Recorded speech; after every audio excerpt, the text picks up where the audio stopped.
Hello दोस्तों, कैसे हो सब लोग और आपकी पढ़ाई कैसी चल रही है। अपन ने एक सेशन शुरू किया था कि डेली अपन 10-12 क्वेश्चन प्रश्नोत्तरी के रूप में लेकर आएंगे जो आपके मेन एग्जाम में, जो आपका 30 जून को आपका एग्जाम होना है, उसमें ये प्रश्न यूं के यूं छपने वाले हैं। इसलिए बोल रहा हूं कि हमारी पुस्तक है, ये पुस्तक है हमारी कक्षा 6 की, और इस पुस्तक से मैंने प्रश्न, जितने भी प्रश्न हैं ये सारे के सारे इस पुस्तक से बनाए हैं। जो हमारा जो भी बोर्ड एग्जाम करवाता है इन पुस्तकों को उठाकर इसी में से एग्जाम बनाए जाते हैं, पेपर बनाया जाता है। तो क्यों ना अपन, आज तक हमने खूब डीपली पढ़ा है, अब ब्रीफिंग के रूप में अपन फटाफट क्वेश्चन देख लेते हैं। और हमारे जो क्वेश्चन हैं उनमें अपन फटाफट देखेंगे। देखो आप, लास्ट अपने 10 मिनट का वीडियो रहना है। तो पहला जो क्वेश्चन है आपके सामने, पहला जो क्वेश्चन है कि दादू दयाल ने अकबर से कब भेंट की। बहुत अच्छा प्रश्न है, बहुत अच्छा प्रश्न है। अगर आराम से आप इसको सोल्व करना चाहोगे तो आराम से कर सकते हो। अगर मान लो आपको आपको अकबर के बारे में पता है, अकबर के बारे में पता है, तो आप आराम से बता सकते हो, आप समय को निकाल सकते हो। तो इसमें देखो राइट आंसर जो आपका रहेगा, इसका जो सही आंसर रहेगा वो रहेगा 1585 में। 1585 में अकबर से भेंट की थी दादू दयाल ने, और कहाँ की थी, तो वो की थी फतेहपुर, फतेहपुर सीकरी में, फतेहपुर सीकरी में मुलाकात की थी। तो याद रखना कब 1585 और कहाँ, फतेहपुर सीकरी, कहाँ की थी, फतेहपुर सीकरी में। नेक्स्ट अपना अगला क्वेश्चन अपन देखते हैं, और अगला जो प्रश्न रहेगा अपना वो है विश्नोई संप्रदाय के प्रवर्तक कौन थे। सभी बताओ भाई, विश्नोई संप्रदाय के प्रवर्तक कौन थे। जसनाथ जी, जाम्बो जी, रजब जी या हरिदास जी। तो विश्नोई संप्रदाय के जो प्रवर्तक थे वो थे जाम्बो जी। कौन थे, जाम्बो जी। चलो फटाफट देखते हैं जाम्बो जी के कुछ क्वेश्चन। तो इनका जन्म, इनका जन्म, और जन्म कहाँ हुआ था, पीपासर। कहाँ हुआ, पीपासर में। इनका जन्म कहाँ हुआ, पीपासर में, है ना। तो इनकी समाधि, इनकी समाधि कहाँ है, तो इनकी समाधि है मुकाम। कहाँ है, मुकाम में। और इन्होंने 29 नियम दिए। कितने नियम दिए, 29 नियम दिए थे।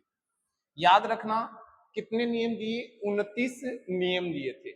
और इसके अलावा अगर इनके आपका मूल नाम पूछा जाए तो इनका मूल नाम, नाम जो था वो था धनराज। क्या नाम मिलता है, धनराज नाम मिलता है।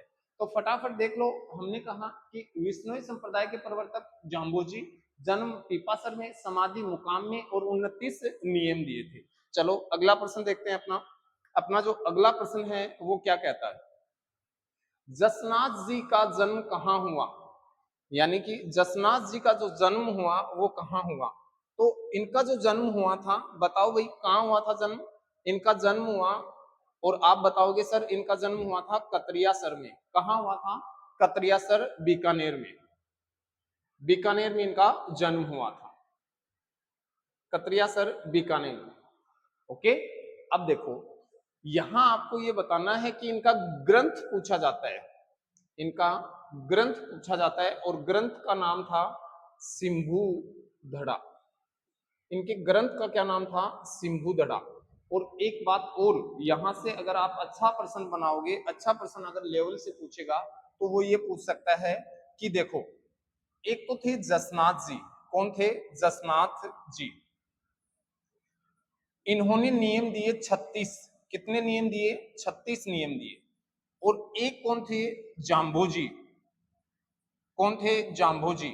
और जसनाथ जी और जाम्बो जी एक दूसरे से मिले थे 1500 ईस्वी में। कब मिले थे, 1500 ईस्वी में। अच्छा प्रश्न लेवल का अगर पूछेगा तो यही पूछेगा कि 1500 ईस्वी में मिले, और मिले कहाँ थे। एक जगह थी गोरख, गोरख मालिया। और ये गोरख मालिया कहाँ पड़ता है, ये बीकानेर में। कहाँ है भाई, बीकानेर में। तो आपको अगर एग्जाम में ये पूछा जाए कि जाम्बो जी और जसनाथ जी, जाम्बो जी और जसनाथ जी एक दूसरे से कब मिले थे, तो आपको बताना है सर 1500 ईस्वी में मिले। कहाँ मिले थे, गोरख मालिया, बीकानेर में। और देखो ये जो जसनाथ जी हैं, इनका एक नृत्य है अग्नि नृत्य। कौन सा नृत्य है, अग्नि नृत्य। जो बहुत प्रसिद्ध है भाई, अग्नि नृत्य, है ना।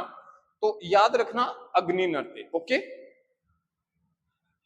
अगला प्रश्न अपन देखते हैं, काष्ठ कला का प्रमुख केंद्र, काष्ठ कला का प्रमुख केंद्र, और ये काष्ठ कला का जो प्रमुख केंद्र है ये आपका क्या है, बस्सी। काष्ठ कला का प्रमुख केंद्र जो है वो क्या है, बस्सी। तो देखो, मोलेला राजसमंद टेराकोटा, टेराकोटा, ठीक है, टेराकोटा। और उसे लकड़ी के खिलौने, लकड़ी के खिलौने, लकड़ी के जो खिलौने प्रसिद्ध हैं वो कहाँ के हैं, उदयपुर के। और लकड़ी की मूर्तियां अगर पूछी जाएं, लकड़ी की मूर्तियां, तो लकड़ी की मूर्तियां अगर आपसे पूछी जाएं कहाँ की प्रसिद्ध है मूर्तियां, तो आपको बताना है जेठाना डूंगरपुर की। जेठाना डूंगरपुर की लकड़ी की मूर्तियां प्रसिद्ध है, जबकि लकड़ी के खिलौने उदयपुर के, और काष्ठ कला बस्सी की, मोलेला की है टेराकोटा। ओके, अगला प्रश्न अपन देखते हैं, अगला प्रश्न देखते हैं, राजस्थान राज्य परिवहन निगम की स्थापना कब की गई। राजस्थान राज्य परिवहन निगम की स्थापना की गई थी 1 अक्टूबर 1964 को।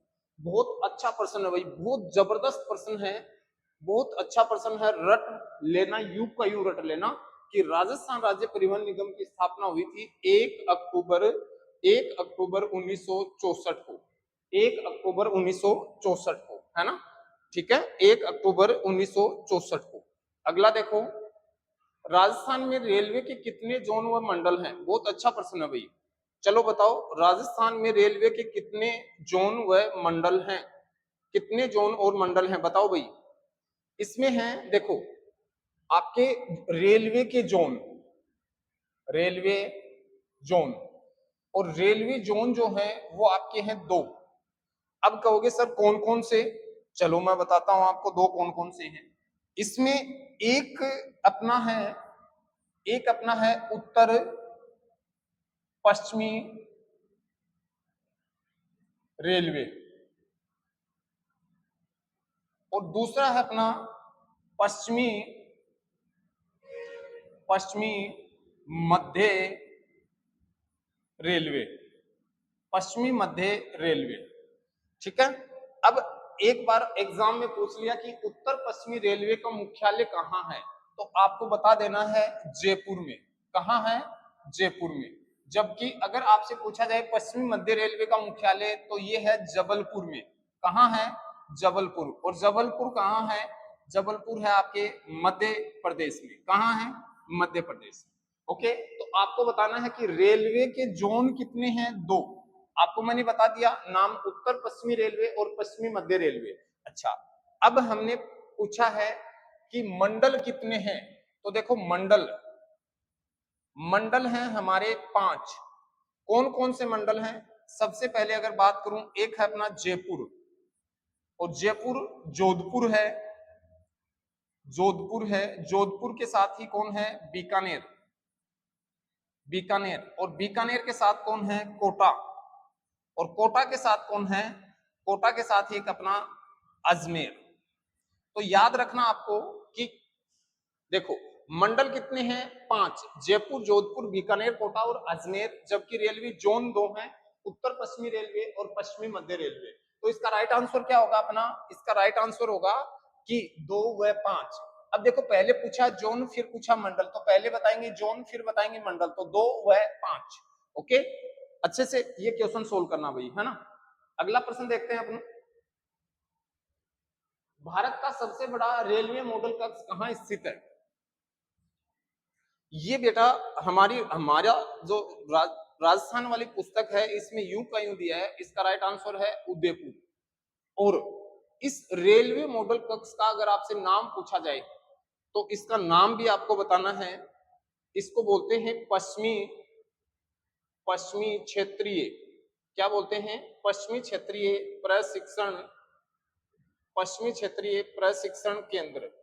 और मान लो ये नाम ऐसे का ऐसा आ जाए तो आपको बताना कहाँ है, उदयपुर में। आपको बताना कहाँ है, उदयपुर में। क्या नाम है, पश्चिमी क्षेत्रीय प्रशिक्षण केंद्र उदयपुर में। सबसे बड़ा रेलवे मॉडल कक्ष है। बहुत अच्छा प्रश्न है भाई, बहुत अच्छा प्रश्न है ना। अगला प्रश्न देखेंगे अपन, अगला जो प्रश्न है अपना, राजस्थान में पहली रेलगाड़ी कब व कहां चली? बताओ भाई, राजस्थान में पहली रेलगाड़ी जो है वो कब व कहां चली? कब व कहां चली? तो देखो बेटा, 1853 में 16 मई को चली थी, मुंबई से ठाणे के बीच भारत में पहली रेलगाड़ी, भारत में पहली रेलगाड़ी चली थी। पहली रेलगाड़ी भारत में पहली रेलगाड़ी कब चली? चली थी 16 अप्रैल 16 अप्रैल 16 अप्रैल 1853 को, 16 अप्रैल 1853 को। और लॉर्ड डलहौजी के काल में, लॉर्ड डलहौजी, और इसीलिए भारतीय रेलवे का जन्म किसे कहते हैं? लॉर्ड डलहौजी को कहा जाता है। 1874 में आगरा फोर्ट से बांदी हुई और 1974 में आगरा फोर्ट से बांदी हुई। तो इसका जो आपका राइट आंसर रहने वाला है वो 1874 में, और कहां से? आगरा फोर्ट से बांदी हुई। और ये कहां चली थी? राजस्थान में पहली बार, राजस्थान में पहली बार। और ये किसने चलाई थी? जयपुर रियासत ने। किसने चलाई भाई? जयपुर रियासत ने, जयपुर रियासत ने। और शासक कौन था इस समय? शासक था राम सिंह द्वितीय, राम सिंह द्वितीय। और ये वही राम सिंह द्वितीय है जिसने जयपुर को गुलाबी रंग में रंगवाया था, है ना? तो आपको बताना है कि राजस्थान में पहली रेलगाड़ी चली थी कब? आगरा फोर्ट से बांदीकुई के बीच 1874 में। ओके, अगला प्रश्न अपन देखते हैं। अगला प्रश्न जो है अपना वो है, 2011 की जनगणना के आधार पर राजस्थान की कुल साक्षरता दर कितनी है? 2011 की जनगणना के आधार पर, 2011 की जनगणना के आधार पर राजस्थान की कुल साक्षरता दर कितनी है? तो इसका राइट आंसर होगा बेटा 66.11%। कितनी है? 66.11। तो बेटा इसमें आप ये बताओ मुझे कि ये जो 79.19 है ये पुरुष साक्षरता है, किसकी है? पुरुष साक्षरता दर, पुरुष साक्षरता दर है। जबकि 52.12 जो है ये महिला साक्षरता दर है।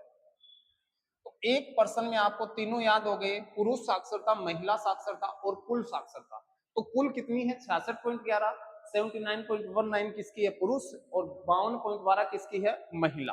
अगला प्रश्न अपन देखते हैं।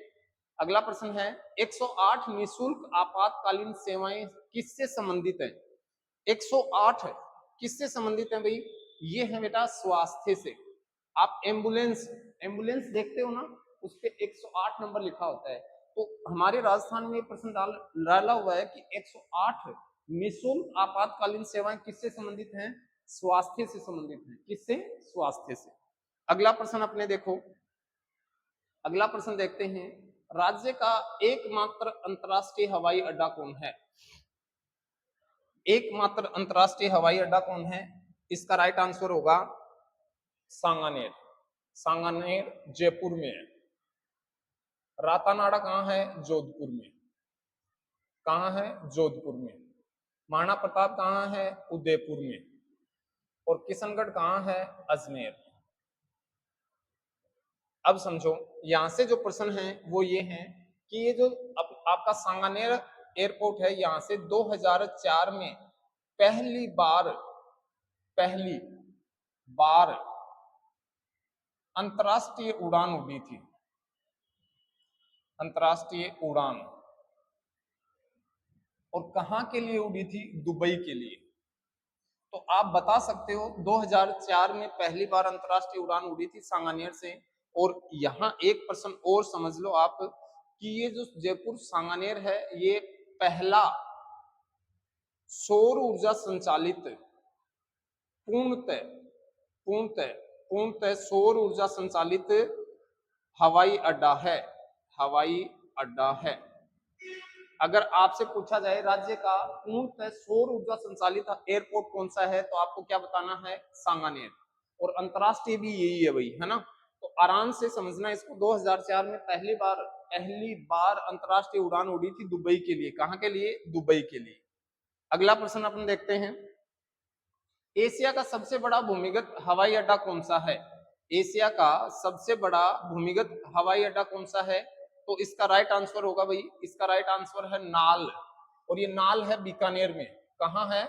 बीकानेर में। और जैसलमेर, जैसलमेर में सूरतगढ़ श्री गंगानगर, श्री गंगानगर कहाँ है? सूरतगढ़ श्री गंगानगर। और उत्तरलाई कहाँ है? बाड़मेर में। कहाँ है? बाड़मेर में। तो इसी के साथ आज के प्रश्नोत्तरी को अपन यहीं विराम देते हैं। कल कुछ नए प्रश्नों के साथ आपके सामने फिर हाजिर होंगे। तब तक के लिए अपनी पढ़ाई को मजबूत कीजिए और स्वस्थ रहिए। जय हिंद दोस्तों, मिलते हैं नेक्स्ट वीडियो में। Okay bye.